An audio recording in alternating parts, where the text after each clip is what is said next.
Hi guys, Mew2King and a Salem. And today we're going to be going over the Brawl top tiers, which is exactly 10 characters. And we're going to be starting with the 10th best character in Super Smash Bros Brawl, Wario.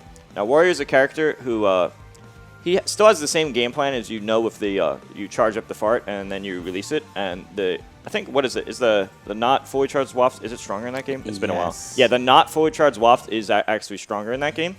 And he also has a lot of, like, he's still really heavy. He's really good at evading, so like he can evade you constantly, just jump around, waste your time. If you try to fight him or get bored, he has the advantage, but if you don't try to fight him, he gets a free waft, so it's like a win-win for him. So his game plan is just camping. He has a down air that has a really good hitbox below him. Like also auto cancels. And it auto cancels off even a short hop, and so it can pretty much just be spammed and used. Wario also has Dacus, even though it's a little I remember that. Because like he like just slides into you and then starts spinning around.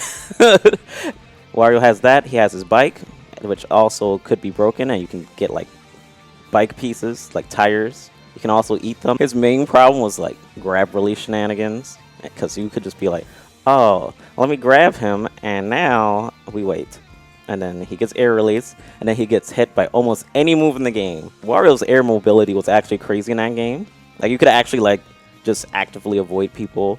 Like you could just be like, let me just air dodge over here, just like double jump over here. Let me just keep jumping. It was just a lot of jump spam. It was jump spam the character.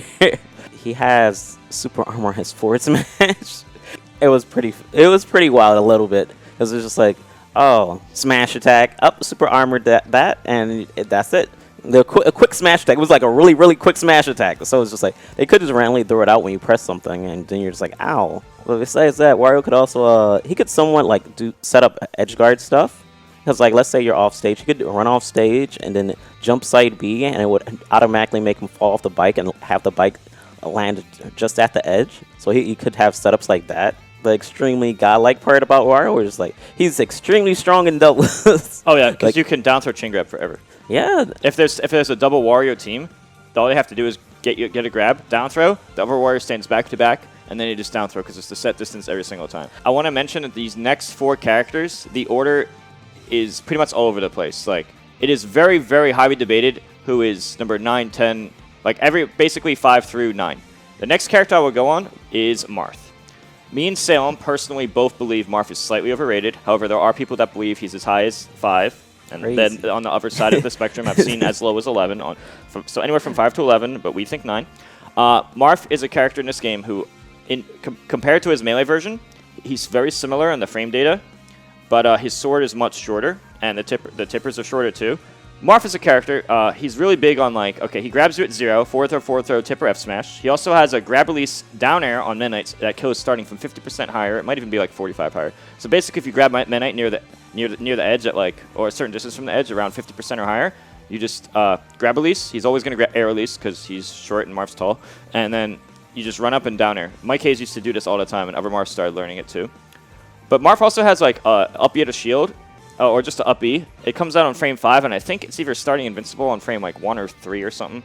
But that was a big thing with him, is anytime he lands an aerial, if you try to shield grab him, or just punish him for that, he can literally just up B, and you have to be scared that he might up B. And he doesn't have to up B, but he could at any time. So he had that mix up at all times. He did have a big weakness off stage, though. If you just float under him, you can make him whiff his fair, and then you could react to it or just guess, and just pick a random time to attack, and then you could literally just double jump and aerial him. And so if you just floated right under Marth, because he doesn't have a lingering hitbox and he floats kind of slow, that was a huge weakness that I did not see people exploit.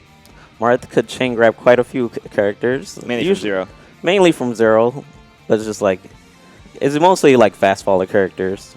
Like Sheik, Falco, or like Fox, things like that. For example, he would like do a down throw, and then he would do down throw, and then he would do down throw, and it would keep getting stale, and more stale, and more stale. And staling is good there. Yeah, and so essentially what happens is you just get a chain grab for a while, then you just tipper forward smash them, and they're just like at 60 or like 50 or something. Wait, 0 to 60? Yeah, you can do that. Was this like on Fox or something? Yeah, it hurts. It was like on Fox, yeah. It was either Fox or Falcon. It hurts like a lot. Marth didn't really have anything like crazy like that. He was just like an all-around character. Though he did have a really crazy glide toss, probably comparable to Zero Suits or even better, but it's just like the thing was he slid like a little bit too far with his. So it's just like, it's good and also bad because his item toss was like, it's not that fast. It felt like a little bit slower than like a normal item toss. So it's just like you're sliding into them with no hitbox for a while. The next character I'll talk about is Pikachu. The thing with Pikachu is there are some characters he completely negates with the chain grab. He has a down throw chain grab and you can like buffer it, and he can completely negate some characters. I think like it's like Fox and he removes Fox because it's like 0 to 100. He like counters Snake too because of that. I mean, Snake can like make it harder with the grenades and stuff. Yeah, Snake can just move around. Snake has more counterplay, and fast fallers like Fox and Falco get like negated hard specifically in head-to-heads. So yeah, basically Pikachu is a chain grab character, but a really advanced one because a lot of the times Pikachu just wants to forward throw chain grab you for a bit, and then once he gets you to the edge, his down throw chain grab kind of dips you slightly under the stage, just slightly. So it extends the chain grab longer than usual. So then it's just like, oh, instead of being chain grab like 5 times, you can chain grab 9 more times. And then he can just be like up smash. Like that was actually a little crazy because it worked on like a lot of characters. He could like up air you, footstool you, and then like quick attack lock you, which was like pretty much like near an infinite pretty much, or was an infinite. So Pikachu was quite dangerous. It's like it always looked like, oh yeah, it's just Pikachu, it can't be that bad. No, he can chain grab you, he can do footstool combos on you. He also has a fast out of shield, so you can't really touch his shield too much. You couldn't exactly escape the character. Like if you were a character that could fly or like up B super high, Pikachu could just thunder you, and thunder just sends you upwards, and then you just die for no reason. He as well was a fast character, so it was like kind of awkward to deal with him, but overall he's pretty strong. It's just he doesn't really have like range like that, and the only thing he really has to like get in the easiest is quick attack, but quick attack is mostly like based off of your percent for him to not get punished. But he was able to mix up quick attack really well because he had quick attack cancel and all that type of stuff. And the next character we talk about, Falco. I've seen tier lists where Falco was as high as 5th to as low as like 9th or so. And I actually think this character is slightly underrated and very, very strong. You have a very, very ease of execution down throw chain grab. If you get grabbed at 0%, let's say you're Meta Knight, you get grabbed at 0, you're getting 55%. You're getting 0 to 55 every single time consistently. Or it could be a little less than that, but then you get down here and then tech chase opportunity. And for some characters, literally get chain grab to the def to the edge, like SK92 would chain grab a foe's nest to the edge and then spike him and then just do an easy edge guard. Some characters get spiked and then they actually can't recover. Some characters just put in such a bad position that like you could just edge guard them really easily, depending on the character. And even when you don't do that, you just get a lot of damage. And their illusionist game is like the best illusionist in the entire series. It basically goes through at an extremely high speed, so fast that even if Meta Knight's short hop nairing, a lot of the time it goes through him anyway, or it goes under him. So even that doesn't even guarantee that you can go through it. And he can also dash attack and up smash you, so if he dash attacks your shield, he can decide if he wants to do up smash right after. And if it's also confirmed that does a lot of damage. Oh yeah, and if he has a down throw and boost up smash, so he can like down throw Meta Knight at like 110, 120, and then if Meta Knight DIs away, you just get the boost up smash, which it's like a Dacus up smash that slides like halfway across the stage. Buffer Dacus. Yeah, this character has a lot of tools, and I actually think he should be either 7 or higher.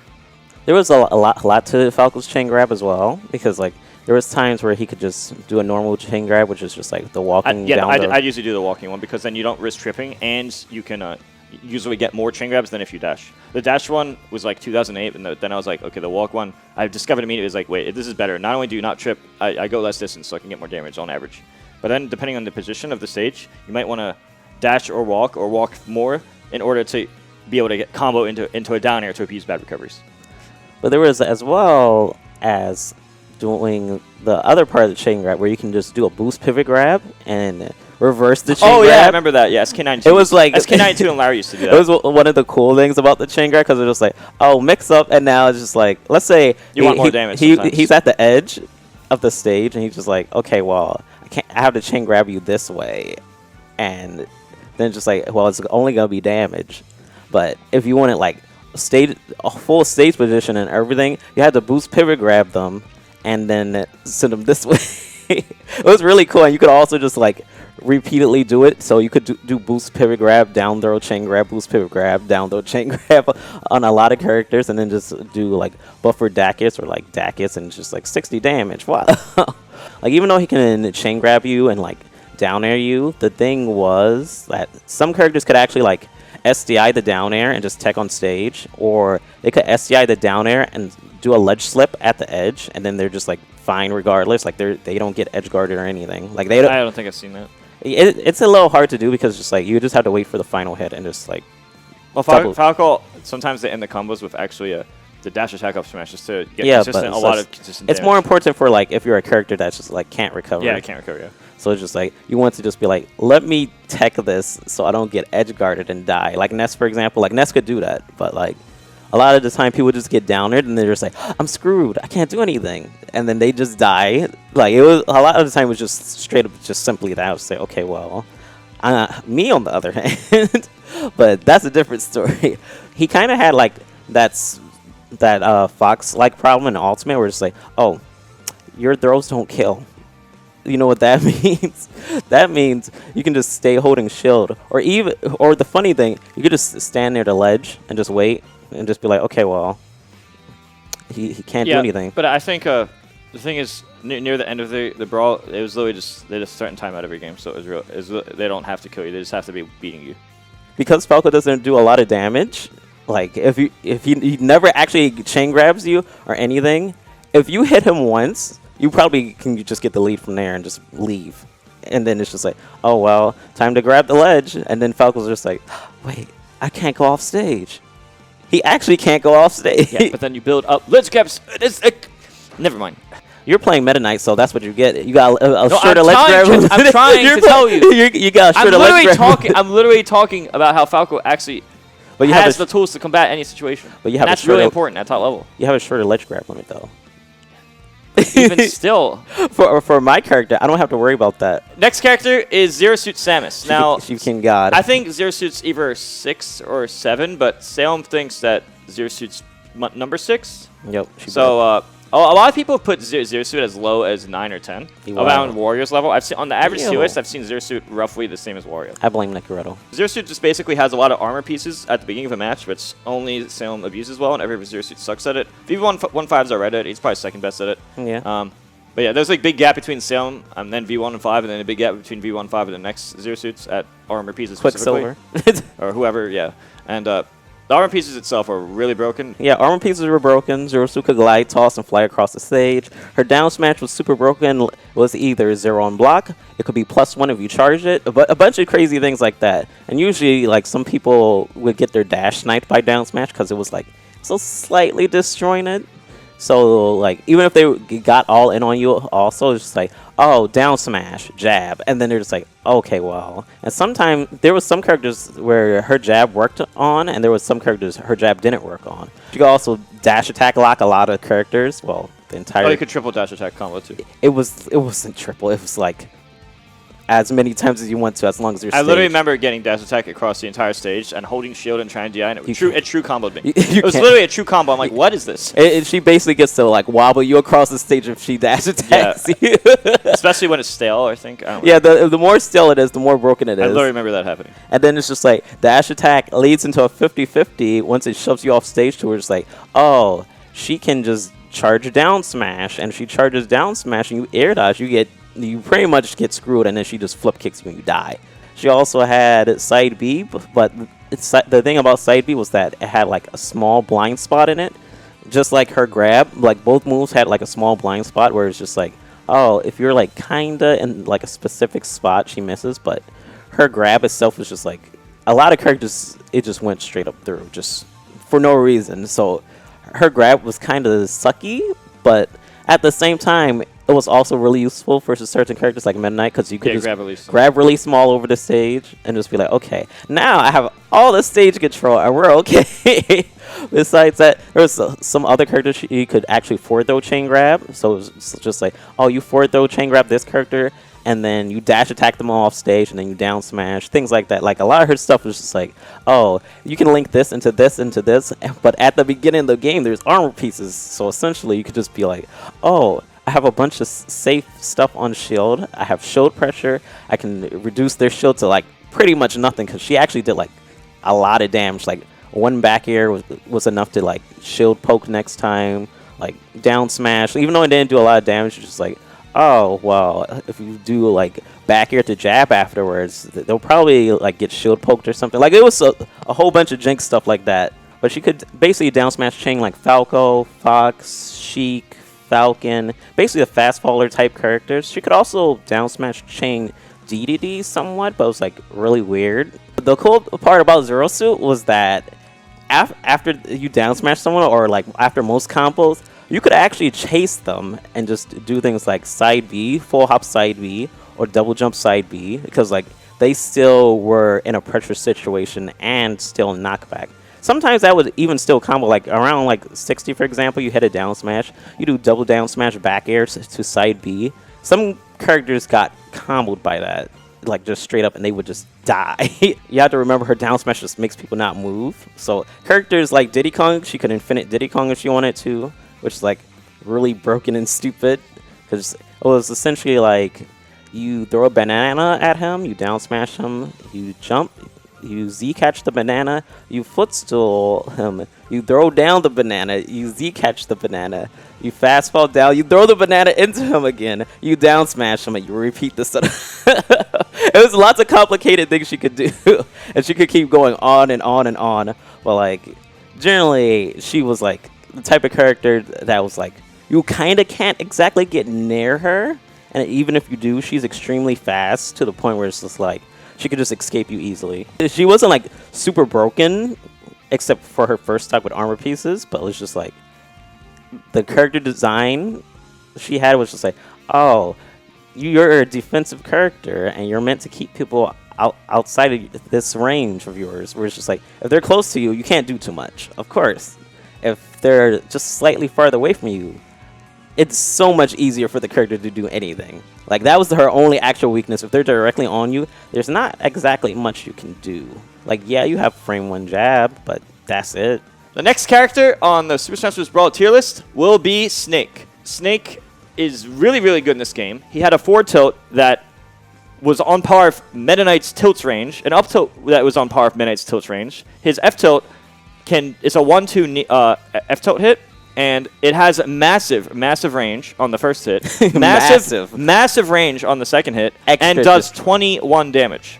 His up tilt can kill Meta Knight at like 85, 90%, which is like 100% after hit, more or less, something like that. Toxic. And I think on some characters, Snake had like a frame perfect down throw, jab, F tilt combo. That wasn't something that comboed on lightweights, but it was like really precise. He had a nair where you can like double jump nair, and it does 28 damage, and sometimes, not usually, but sometimes go through Meta Knight's sword attacks.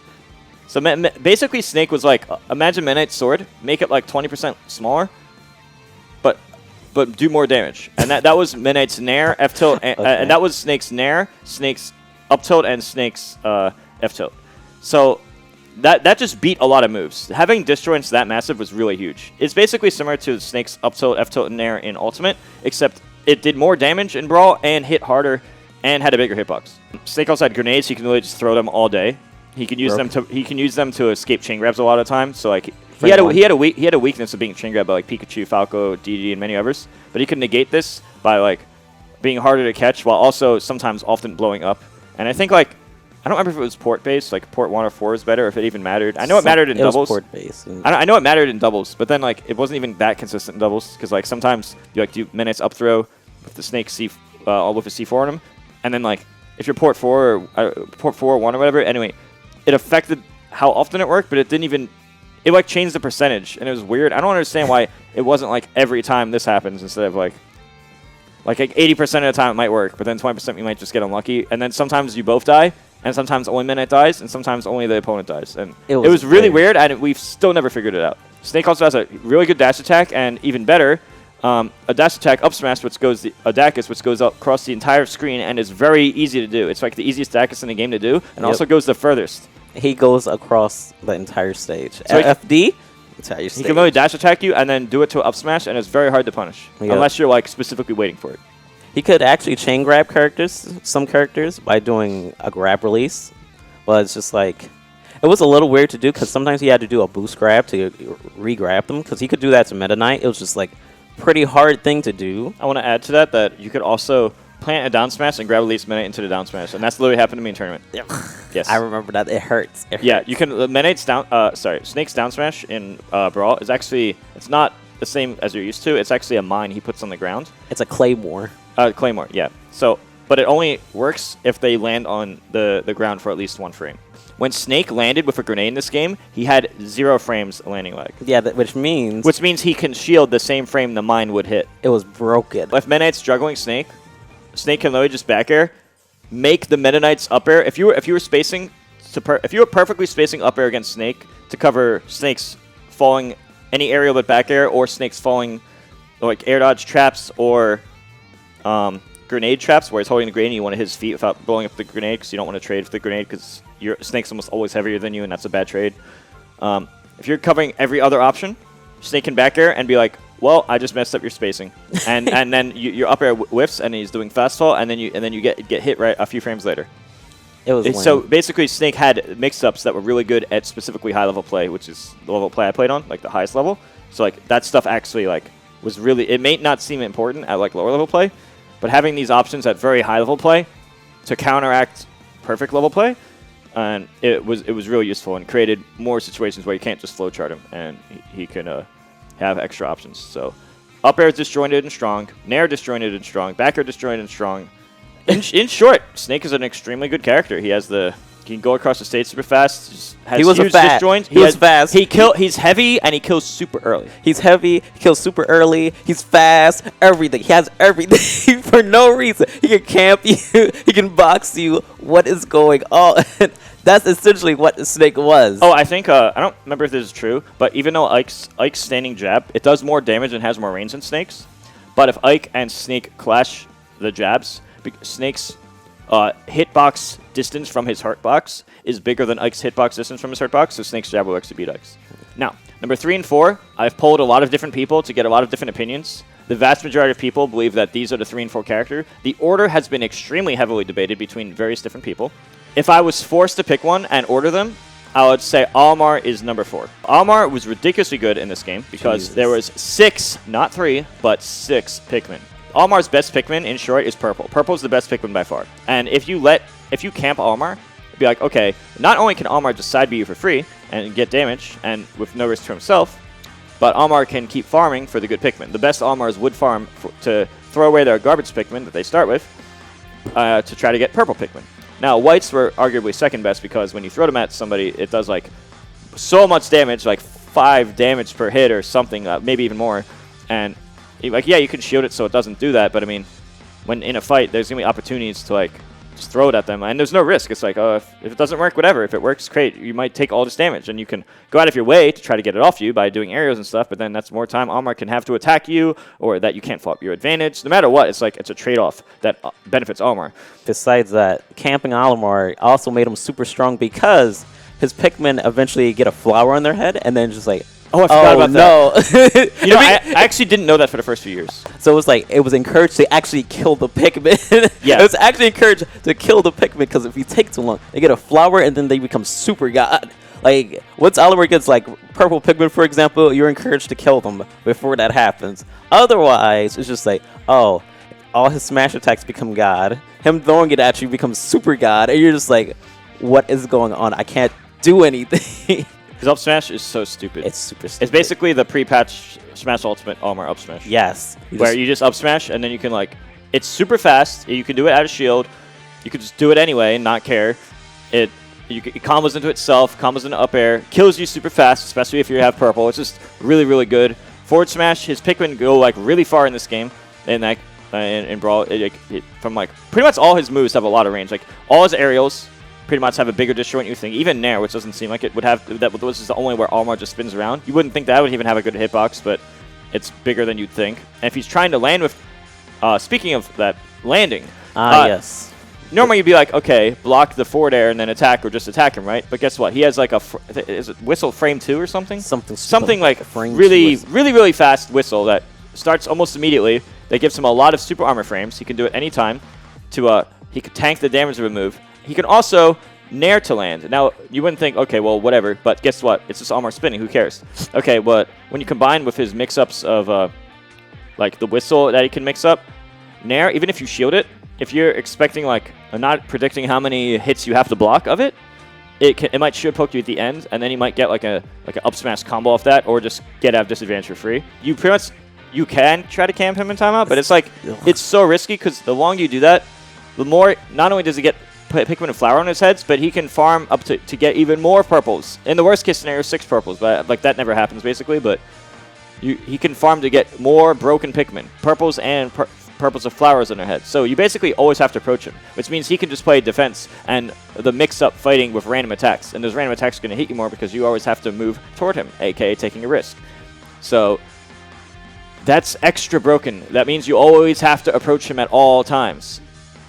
He can just side B the entire time and just throw stuff at you, and he doesn't have to care, and you just have to run into him. You can't just threaten timeout. It's too risky. Yeah. His only weakness because he just gets stronger. He just gets stronger. Yeah, his only weakness was just his recovery was I mean, you can try to time out, but if that's not your game plan from the first second of the game, from the very beginning, then it's probably a bad strategy. Yeah, like it's riskier to time him out than any of our top characters. Among the top 10, he's the riskiest type of character to try to time out.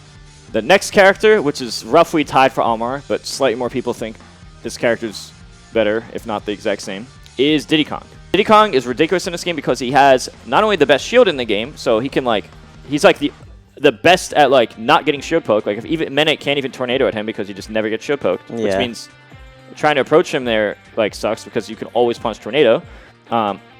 Making the best option to ledge camp and threaten timeout and just hang around the ledge all day, because if a banana hits you, you actually slide off to the ledge. Yeah. And you don't get punished. But if you actually try to fight him center stage, he can just block any move, mindlessly throw the banana at a shield. Oh, and now he has 2 bananas. 2 bananas, not one banana, right. 2 bananas. Yeah, 2 bananas. So, the legendary curse. He pulls 1 banana, he either puts it behind him or in front of him, usually in front of him. So now you have to figure out how to take out the banana in front of him, if you wanted to. Which is, so you could try Jump Tornado, but then it's like, okay, now he has the best shield in the game, so you're never, ever hitting him. Even if his shield's the tiniest thing ever, you're never hitting him because he still blocks it and then spot dodges at the end of it, and then still throws a banana at you, turns around, picks up the other banana, throws that at you, might even do it a 3rd time, and then you get hit by a smash attack. And that's what you get for trying to fight him, center stage camping Diddy. And it's like, okay, so at the end, it's like, okay, well, you better get the lead, and then when you get in, you want to gimp him. If possible, because to abuse his recovery is one of his only weaknesses. But if you don't do that and he gets to center, it's like, okay, well, you can hang on the ledge because he has a banana in his hand. So even if he throws a banana in his hand and you're close enough to the ledge, he can't hit you again. Or if he does, it's only a down smash, then that's it. Besides that, he could also infinite you with the bananas for some reason. Oh, yeah, I remember However, ADHD didn't do that. Yeah. Thankfully. Yeah, I remember that. There were potential infinites that weren't being abused. Other players, Player 1, for example, does it, though. And he does it well, but he's not as good of a player in the other ways. Yeah. So there was the best players of Diddy didn't use it. Thankfully. So if that combination theoretically happened, it would be even better. He negates a lot of characters for free. So it's just Diddy Kong kind of didn't care about much. He was kind of just straight up broken. Yeah. So it's just a lot of the time you just be like, okay, well, I guess we're not playing center stage, which means we're not playing the game at all. So it's just Diddy Kong sitting over there with bananas. You're sitting over there just being like, okay, if I'm gonna get hit by a banana, nothing's gonna happen. But there were counter plays later on. You had to learn how to catch bananas and stuff, or you shield the banana and then you jump Z catch it and then but then Diddy Kong. You could do that to counterplay banana, but then Diddy Kong can be like, okay, this is how you counter it. I'm just going to forward air out of the air now. So basically, there was counterplay to it, but then Diddy Kong could just counterplay your counterplay. And the next character we will talk about are the top 2 in the game. I've actually polled a lot of different people, and pretty much 90% of them have grouped them together right next to each other, and I actually agree with that. But that's only at the end of the game of the meta, where there is ledge guard limits and less stages. Because here's the thing, this character is really good on the neutral stages, and near the end of the game of Brawl, that was all that was allowed. So when you combine ledge guard limit with just neutral stages, these next 2 characters would be roughly equal. But on any prior rule sets, there was a big gap between them. This character will be Ice Climbers.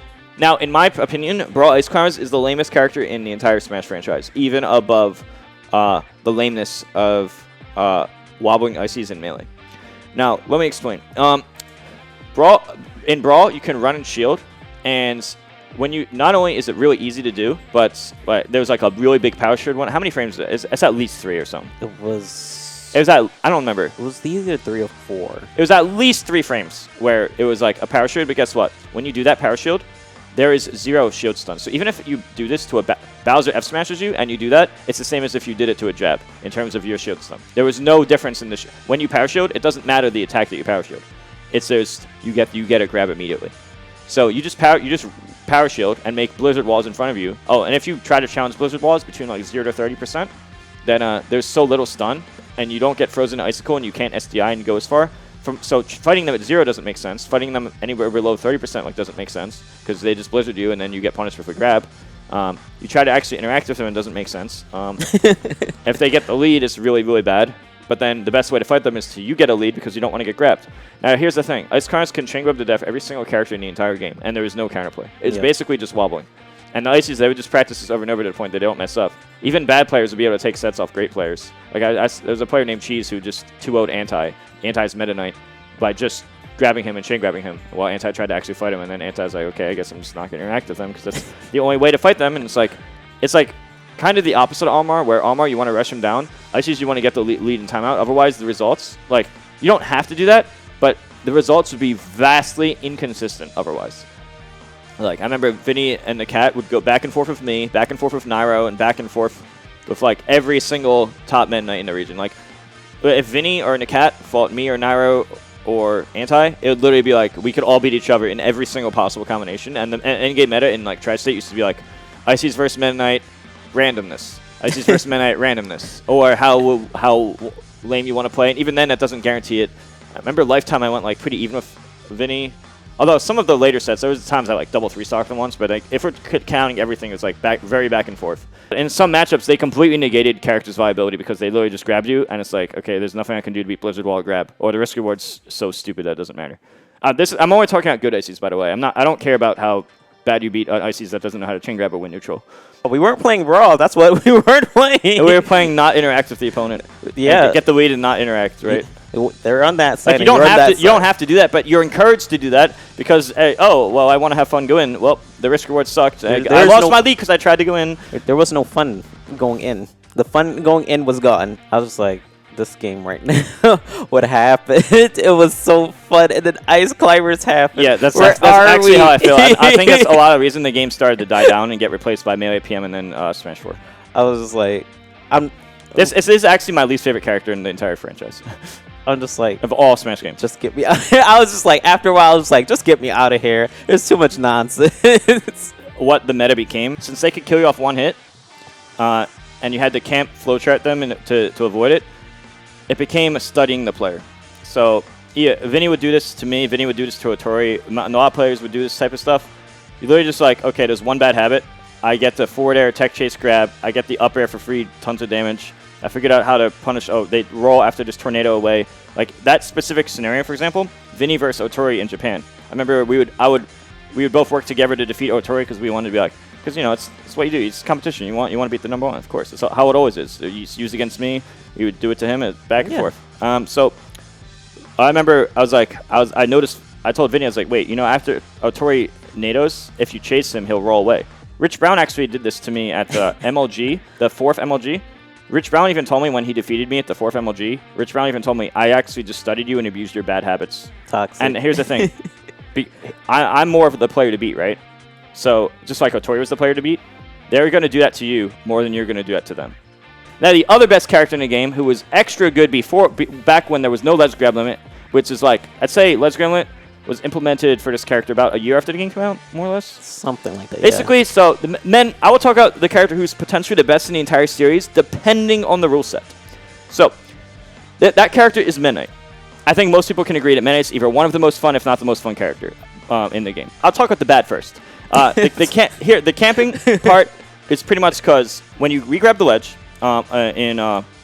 in Brawl, that you have this certain amount of ledge invincibility, and normally that's fine. But because Meta Knight has a frame 2 up air that you can do 3 times per second, combined with the ledge invincibility, if they made it like Project M, where it was like, okay, 5 times you grab the ledge and you lose invincibility, something like that, then it would have been fine because you can't just stay there forever. It was eventually realized after like a year or after about a year into the game that okay, wait, you could just stay on the ledge, and the risk reward of stopping drop up air with the ledge invincibility was extra broken. So that alone was why a lot of people wanted to ban him, because there's like, okay, that is stupid. Even I agree that's stupid. Like at first I was like, okay, I'm not sure yet, but then like as I got more experience over the months, I was like, okay, yeah, there's no reason not to do this. I realized I was like, wait, there's no reason not to do this. So, but luckily there was something called ledge grabs or cliffhangers or something in the game, so you could see how many in after game stats, how many ledge grabs there was. With infinite ledge invincibility, it could be stopped, but the risk reward favored him. So then there was a ledge grab limit, and I thought that was fine too. I'm like, okay, yeah. Unfortunately, they never changed the timer. And now, if it was increase in timer, it would have discouraged the win condition of timeouts by making it more difficult, meaning top players would be less encouraged to do it. I still stand by this theory today, but never ended up happening. Now, the good is, besides the Ice Climb matchup, in a lot of other matchups, usually the match ends normally. A lot of the matches were actually aggressive, and I really enjoyed the aggressive matchups. He has like a laser sword, which means it doesn't clash with our projectiles. When that was a weakness and a strength, like because sometimes it got you bodied by projectiles and stuff, but it was also a strength in a lot of other situations too. He had really good range in his moves, like a down tilt, frame 3, forward tilt, down tilt, which can like trip. Up air is probably his best move. At low level play, you do something called tornado, and it bodies at low level play and in specific matchups. But if the person power shields it, they can actually get a punish on it. But a lot of people didn't abuse that. If you actually power shield the tornado, which is not that hard, you either get to be able to punish it with most characters who are actually viable, or you just spot dodge the end of it, because it's a multi-hit move. You're not always going to get the spot dodge, but you spot dodge more the majority of the time. I do think he was overrated in this game, but I also think he was still the best character. The worst part about him was that defensive play in certain matchups and the ledge grab meta unfortunately made it worse. How offensive or defensive he would be was super matchup based. I know. It was like Olimar, you want to be the most aggressive thing in the world, and then Ices, you want to be the most defensive thing in the world, and then it's a case by case based on like the other top tiers and characters. I still think he's the best character, but I think the gap between him and the other top tiers is actually quite low with the current rule sets.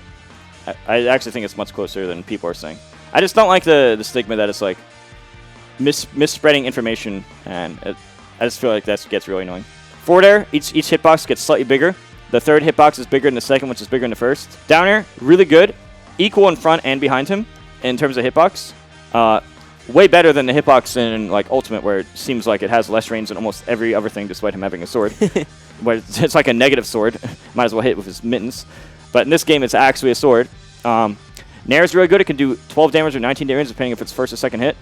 I created my own combos with that, from like he did glide attack into short hop Nair into down tilt F tilt, which can do 50 damage, or without the down tilt, it does 45 damage. His dash attack's really fun because it's like it's just a really quick dash attack. It's not that strong, but it's like you can do that, and then you can just short hop up air, and then you can double jump footstool down air, flowchart in case they're gonna air dodge, and you just get a few simple damage.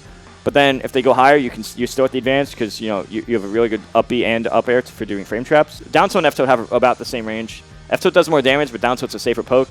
S smash is the strongest move. It kills in like low hundreds in the ditto at the edge with good DI. And then the reverse hit of down smash, it's like F smash might be like 107, and reverse down smash might be like 110, and then like normal down smash might be like 125 or 130 or something. Meta Knight's forward roll is really, really cool. Like the back roll is just the regular whatever roll. I think it's like below average maybe, but like the forward roll is the fastest roll in the game. I think it's like 20 frames total time. Favorite character of all time probably.